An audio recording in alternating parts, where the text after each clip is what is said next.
So I like to do videos. Videos help everybody. I want to show you your tailgate to show you kind of what it would. So that's your light with your bracket, and then your hinges if it had that. Obviously you don't.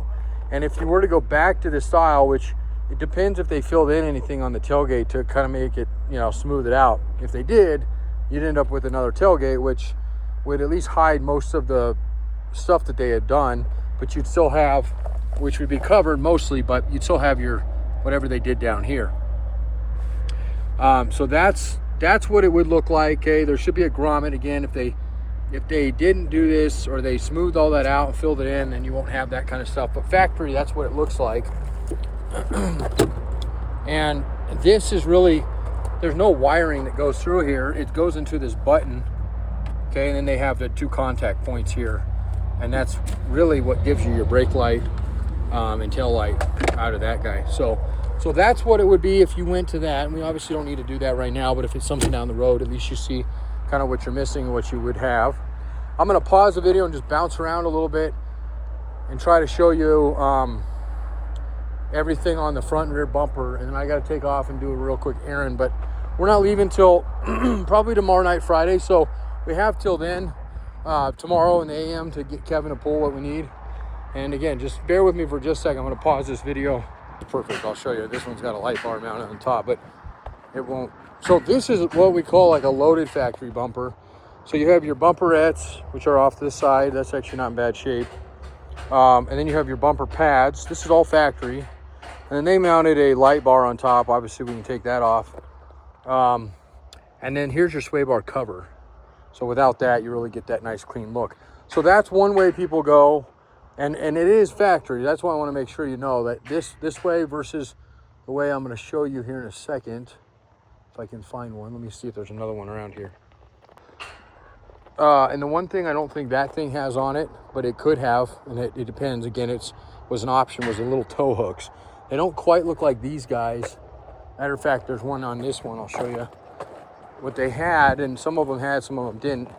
Had these guys, and they were on both. And you can, like I said, it's just some of them had them, some didn't. It's more looks. It's a tie-off point. So this is a good example of one that doesn't have the pads on it, but still the bumperettes. And then a lot of times people ended up with, there's the pads there without the bumperettes. So kind of verse that. And then a lot of times you see is just people, this one's got toe bumpers on it for somebody flat towing it. And then these are YJ ones here, they work. But so, in your mind, take that out, take these out. And then you just have the C channel. All of these options I gave you are all factory. Okay, so, and this video is now long enough, it's going to have to go up on YouTube. So let me introduce myself. I usually do this in the beginning. Jeremy here, Jeeps Unlimited, partsbreakers.com, 303-666-9020. Somebody last week told me I spoke the number a little too fast. So I'll repeat that, 303, excuse me, 303-666-9020. There's 7 acres out here, and about 157, give or take, Jeeps at the moment, okay? And one of the things I like to do, and I haven't been able to do it very much lately, so Troy, which is the customer I'm sending this to specifically, has given me the opportunity to do, is I like to make videos every week. A lot of them, they're just update videos, kind of where we're at in the yard. We're doing a lot of racking and setting up a lot of neat things, so the yard's going to really, we've been doing this for 23 years, so it's going to come back together because we've already had it together once, especially when we were in Erie. But we're going to get it back to kind of their glory days on being able to ship everything from the shelf and dismantle stuff. So back then, all of our TJs and YJs and CJs, they would come apart in about 3 or 4 days. We'd rarely have them sitting in any of these carcasses out here. Everything would go to a shelf because everything ships so quick, and we'd part them out in a few days. And that's really what we want to get back to, hence, being able to ship quickly, but also, there's really no reason. Every single part on these things is sought after because nothing's made anymore. Very few parts are made. So with that said, I don't want to get off track too much. Now, if you were to go to a rear bumper, and this is kind of going back to the tailgate we started with somebody doing that CJ drop-down conversion, you'd obviously get rid of that swing out that you have, and then, but but you lose your tire. So you almost have to, if you're going to do anything on the rear, you almost have to do it all, um, and whatnot. So just keep that in mind if it is something you decide to do. This one's dented, but I want to show you it because it's junk, but nonetheless, this is the factory bumper that they came with. And then oftentimes that's even got a Mopar hitch. That's a little dinky one, 1.25 or whatever. And they came with both options. They had a lot of them had these 1.25 for bike racks and small trailers and whatnot. I've seen guys tow big. I had this guy. I was driving down to Denver. We were in Junction. Remember that? And I was coming down like Idaho Springs, and there was a guy with a TJ and a double axle trailer pulling a Bobcat skid steer. And I can tell you right now, that had to be the most uncomfortable ride. People were posting him and putting him up in, like, you know, things not to tow or overloaded trailer forms, whatever. It was kind of funny. But at the end of the day, he was endangering not only his own life, but everybody else's. So not funny in that aspect, but just, you know, they're not made to tow that much. So, all right, there's my little tangent for you, my ADHD. Anyway, so that takes care of the rear. So if you're going to do the rear, we got to do everything. And nothing that I've mentioned, the hinges, the bumper, you know, nothing really adds up all that much. Just pretty affordable parts. The only thing we'd have to look at your tailgate, did they fill in the holes for the old hinges or the grommets, or any of that stuff, you know. And then as far as like what you're going to see, this is a good example, you know, that lower rocker panel for the tailgate. So you would have holes there, and you could put bolts in them or something, paint them white. I mean, you could get creative to fill that in if you really didn't like that look, or just leave the back alone for now and simply focus on the front. And then of course mirrors. Here's a mirror. Now this is actually a nice mirror. There's no cracks in it, and it's got the Jeep emblem in it. It's still got the peeling I told you about, but it's nice and firm. It won't be flopping around on you. Might have a couple scratches, but overall it's in good shape.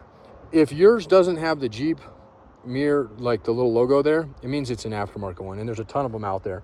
And the aftermarket ones aren't great. They usually flop around and aren't just, they hold together. Sometimes the Jeep ones fall apart too, so it's not always. That happens to be a nice firm one. And then you look at this side, and the paint's actually, for whatever reason, like perfect on it. Not that you need a driver's side. It's faded up here, but a little trick for plastics on Jeeps. These guys, or these are normally black. A heat gun will bring the black out. It won't last forever, especially in our dry climate. But that's really, the sun and the heat really is what fades those so bad. So, okay, so that's, I think, let's see. I don't think I can get out of the screen. I was going to look at the notes on everything else you asked me about. Oh, the seat brackets, I think we've covered those. I've sent you that stuff on the rear. The shoulder belts, we'll have at least one set out here, and I think this guy's got them. And they're gray. They're probably a little faded, but not too bad. So you have an attachment point here and here. Your bolts are in up here. Check to see if your bolts are down here. And then they tie in down on that lower part. So you might have one bolt, but might be missing some other stuff. So we can get you that. Luckily, you have that piece. That guy right there, which you have, that center section buckle, are expensive, and they're freaking hard to find. So the shoulder belts I should have, and like I said, they're all going to be about same shape. They might have a couple snags, but no tears or rips or anything like that. Okay, and they'll all retract. Okay. And on that note, I want to say one more thing, because people get seat belts from us, or just in general, the wind, I apologize, and they're locked up when they get there. And I always tell the people, they call and they're frustrated, and I get it. I always tell them, look, there's two ways to try these things, which we don't always check them before we send them, but so I know they work. But hold it level and then do it, and usually they can get it to work. And if they still can't, I tell them, go ahead and mount it. And sure enough, that in itself, there's a little like ball in there. And if it's out of whack at all, it's made, it's intended so if you roll your Jeep, it locks you. And that's what it's intended to do. So there's a good example of the bracket, one of the brackets you'll need, and the two bolts. That's how they sit in there. That's a good depiction of the orientation for you. And then this one might even have our rears, because it's, yep, there you go. So they sit a little back, they sit backwards of what you think. And so there's your seatbelt bolt there, the front one. And then you got your one bolt down here, one up here. This is an adjuster. And really you'd set that adjustment once you get it mounted in. That will dictate where these go, okay? So I think that covers everything you asked me about. Hopefully, if not, just reach back out. I'm gonna run down the hardware store. I'll be right back. I'll get you rode up tonight. Kevin can pull the parts first thing in the morning, so we're all tidied up and ready to rock and get you those things down to Denver. And then I'll be seeing you, or Megan. You can pick it up from Megan in Arvada if I don't have time to drop off, depending on where you're at. Or just remember, one thing is, and I have no problem bringing this stuff down as we do these. For anybody out there wondering when I'm talking about this, again, this video is intended for a customer, but it's going to go out to the world. So I'm running an East Coast run here soon in about 2.5 weeks, and I'll go all the way out to New Hampshire, Vermont, Delaware. We have drops all over out there, and we do that every couple months. But we also make, because Denver's our home base, it's where we used to be out of, and I have family down there, we make that run quite a bit. So you happen to be in the Denver metro area, Colorado Springs, Pueblo, Fort Collins, just let us know, and I can tell you when we're going to be down. Most little parts that we have in this yard, we just ship you. We ship 90% of everything we sell. And most of the parts that you're asking about, especially 90%, maybe not even the bumper we ship. So, but because I'm going down, it'll save you the shipping. So it's definitely worth doing it on this trip. But for anybody else out there that might be out of state, small items we ship to you, no big deal. Medium-sized items go freight, so anything over 150 pounds, transmissions, axles, that kind of stuff. Frames, tubs, I have our hot shot crew that will bring that stuff out, or you can wait till I come out. And you'll save a little bit of money by letting me bring it out for you. And you get to meet me, which may or may not be thrilling. I think people are always excited because I've heard, they've watched our YouTube channel for years, and then I get out there and I feel like I somewhat disappoint. Not because of anything, I'm just in a hurry, and it's just like, anyway, I don't know, maybe not, maybe it's not true. I try to be, maybe it's just I'm a little humble about it. So anyway, okay, so that's a lot to take in. I appreciate your watching almost 15 minutes of your life, and there's a nice clean one there for the most part, straight wise, on that bumper. But we have other bumpers. They're on they would be on a rack. They're actually on a pallet right now in the back, but beside the point. And see, that's the YJ style hooks there. Told you I'm spacey. Anyway, all right, well, hopefully in a couple weeks I'll be going back up to the top. You can check out a videos we had last fall, and kind of showing the yard as we've transformed it into from this muddy mess of a yard that was never really, well, it was back in the day, but had some really bad soil, mud issues, erosion, filled a lot of our pits in. Excuse me, I'm gonna need some water. And really getting it kind of uniformly set up so we can really rock and roll, like I said, like we used to do. We used to, in our Erie yard, when I took over, we had a really small yard. We had less than an acre, so I have 7 now. But we had this huge 4,000 square foot building. And when we moved over here, we had this itty bitty building, but this huge yard. And because we primarily run our business online as an e-commerce parts recycler, we ran it that way, and we did it the best we could. We used Connex boxes and semi-trailers and whatnot. But ultimately, it really just kind of got out of hand with the amount of Jeeps that we were parting out, and not really we ran out of places to put them.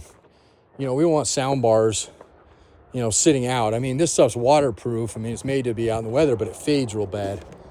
Other things, don't mind the weather so much. Steel things, aluminum things, stuff like that. But plastics and interior parts and stuff like that. So anyway, it's been a fun ride to do where we've come. We've been here for almost 10 years now, and we've ran it that way, and we've been successful at it, but not to where we were.